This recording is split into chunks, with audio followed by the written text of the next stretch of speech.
அப்படின்னு வகை தெரிவிக்கும் பொழுது நம்ம வந்து வாழ்க்கையாக பிரிச்சுக்கிட்டார். சரியா? அவரை பிடிச்சி அவரை அடிச்சு அவரை சங்கிலிகளால் கட்டி அவரை இழுத்துட்டு அவரையும் அவர் கூட போன சீலாவையும் இழுத்துட்டே பண்றாங்க, சிறைச்சாலையில் அடைக்கிறாங்க. நல்லா யோசிப்பாங்க. ஒரு நார்மலான ஒரு ஹியூமன் பீயிங் ஒரு அடி பட்ட உடனே அவனுக்கு என்ன இருக்கும்? டயர்ட் இருக்கும். அன்னைக்கு இரவு நேரத்தில் என்ன பண்ணுவான்? தூங்கி இருக்கும். ஆனால் இவர்கள் இருவரும் ஆண்டவருக்கு பாட ஆரம்பித்தாங்க. அதற்கு பிற்பாடு நடந்தது ஒரு வரலாறு. அந்த சிறைச்சாலைகள் அஸ்திவாரமே ஆகுது. இந்த இரும்பு கதவுகள்லாம் என்ன ஆகுது? உடையுது. அதில் இருக்கக்கூடிய வெளிச்சங்கள்லாம் மாறி அந்தாரம் ஆகுது.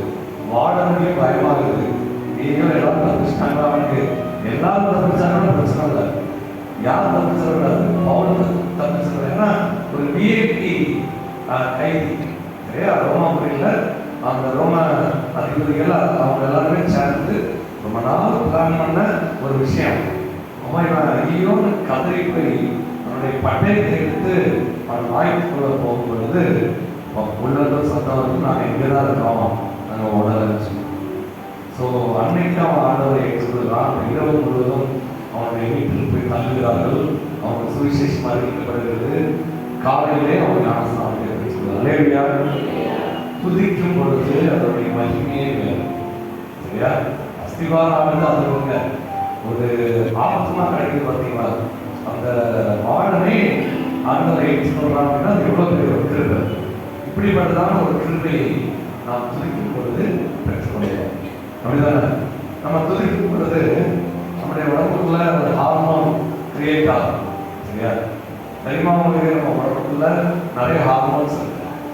எங்கள் தெரு பக்கத்தில் நிறைய நாய். எனக்கு அந்த தெரு பக்கமாக நடந்து போறதுக்கே பயமா இருக்கும்.